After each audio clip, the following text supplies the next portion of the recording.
Hi, dear friends. Things really changing fast now.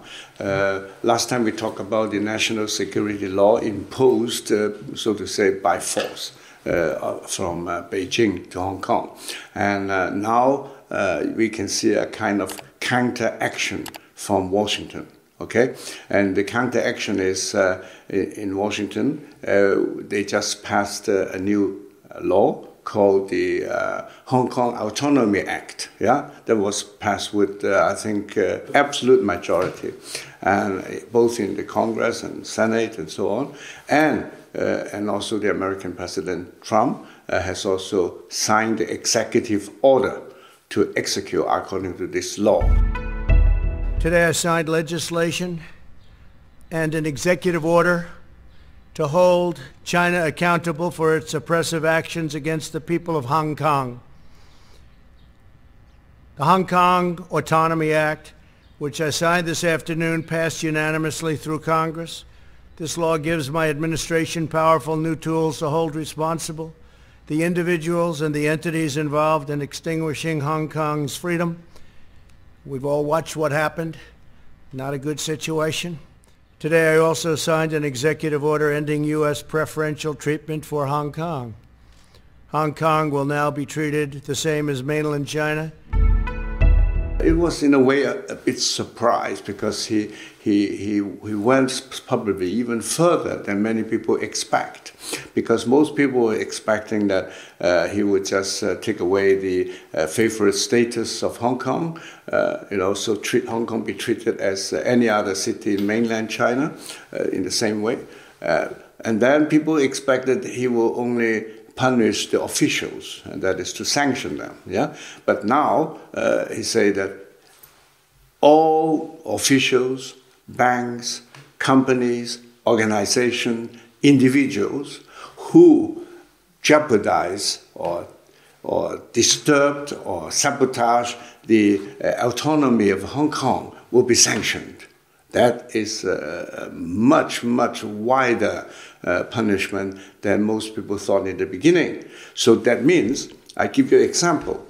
For example, I know that when Beijing puts pressure on the big bank, HSBC, Hong Kong and Shanghai Banking Corporation, the biggest bank in Hong Kong, and the top guys of HSBC, they did it according to what Beijing wished, namely to show their support to this new national security law, which is a law directly sabotaging and destroying the autonomy of Hong Kong. So now this bank is now in the risk of being sanctioned by American government. Now, by being sanctioned means people belong to this bank, particularly the top manager of this bank, cannot even enter America. And I mean, New York is still the most important financial center of the world, and a bank like HSBC being, I think, the sixth biggest bank in the world, yeah, and cannot come to New York. So there must be some serious consequence for the business.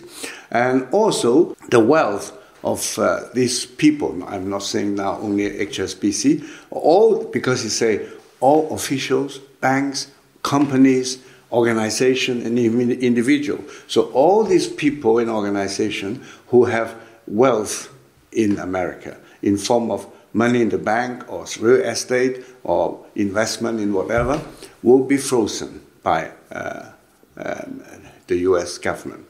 And as I understand from very reliable sources, that American government is now talking to all their allies, to do the same. The Five Eyes Alliance, sure they will follow. I'm quite convinced that is UK, Australia, New Zealand, Canada. They will follow. And they are having two high-ranking advisors for national security, American national security advisors, visiting Europe and talking to the European leaders. And I think in the question of Hong Kong, they don't have so big difficulties to come to an agreement. So that means the sanction may be extended to all these countries of alliance. So that means all these people, from the Communist Party official, Hong Kong official, all the way down to all these banks and companies doing a lot of business and showing their supportive attitude to China, all these people and also individuals, will face sanctions not only in America. So their wealth in other countries like UK and Australia and so on may also be frozen. So this is really something, a big bang for all these people. Some newspapers, some media in US, big media, such as New York Times and so on, they claim that they have from inside sources, several of them actually, all the big media reported that the sanction may continue, and the next step would be all members of the Chinese Communist Party will also be sanctioned.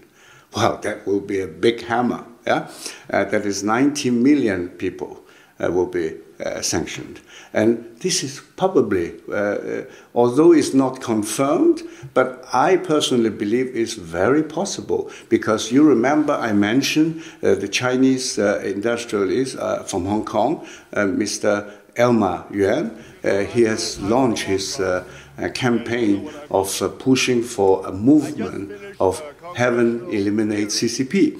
Now, in this movement, the core of it, the main point of it is he's doing very hard work in lobbying the Congress, the Senate, and the White House in Washington to designate Chinese Communist Party as a criminal organization, and that when that is true, that means all these 90 million members will automatically be criminal elements, criminal members, and they all will be then sanctioned. So it goes together.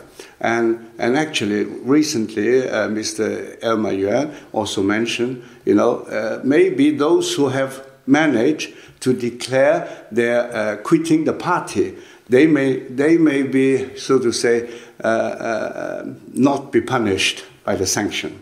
And for that, you should know that a Falun Gong practitioner and the media, Epoch Times, they have set up a website for already since year 2005 called Quitting the Party, Tuidang website, where you can, every Communist Party member, every member of the Communist youth or the Communist pioneers, they can go to their website and declare that they quit this party, they don't want to do with this party anymore, and if they keep the number, because everyone would receive a unique number, or at least if they write down the exact time they did it, so this will be evidence, a proof for those people to the American government, I guess. They show that up and say, I already quit the party 5 years ago, so I won't be sanctioned. So this is fantastic. This is something that Falun Gong practitioner and the media Epoch Times have done a great job.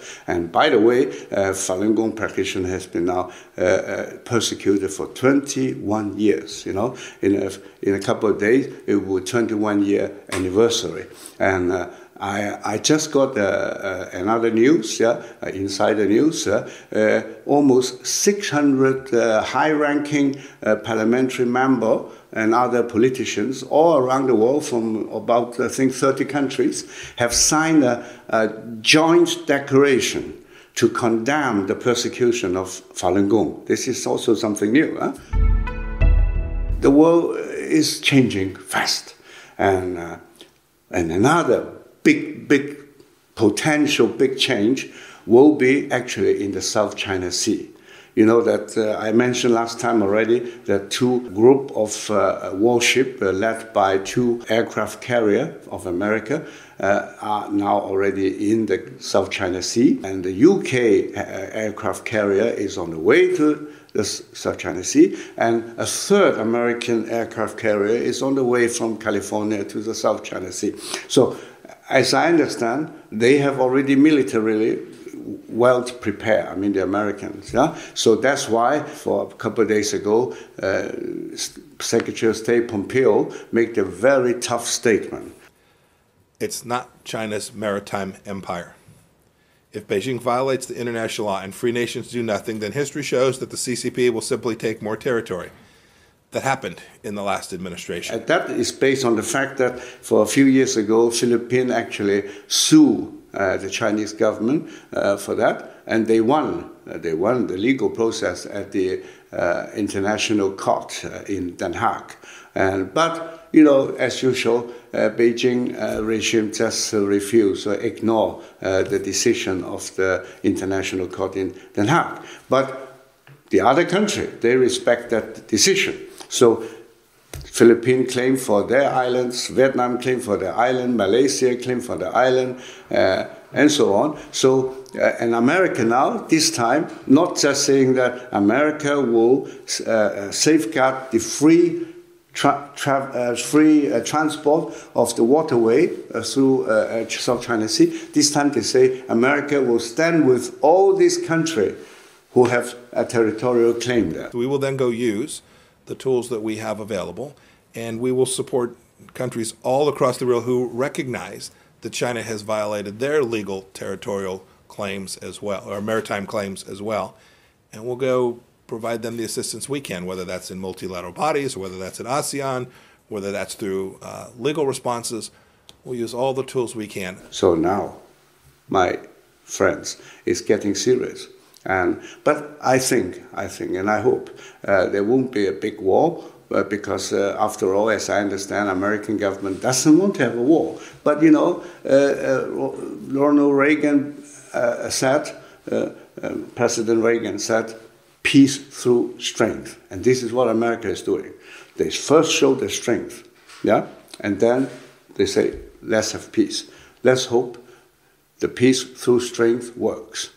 So that's all for today. And if you would like to support our channel, so go to the description and click on Patreon. Yeah, and of course, always never forget to click on like and to click subscribe. Thank you for watching. Bye-bye.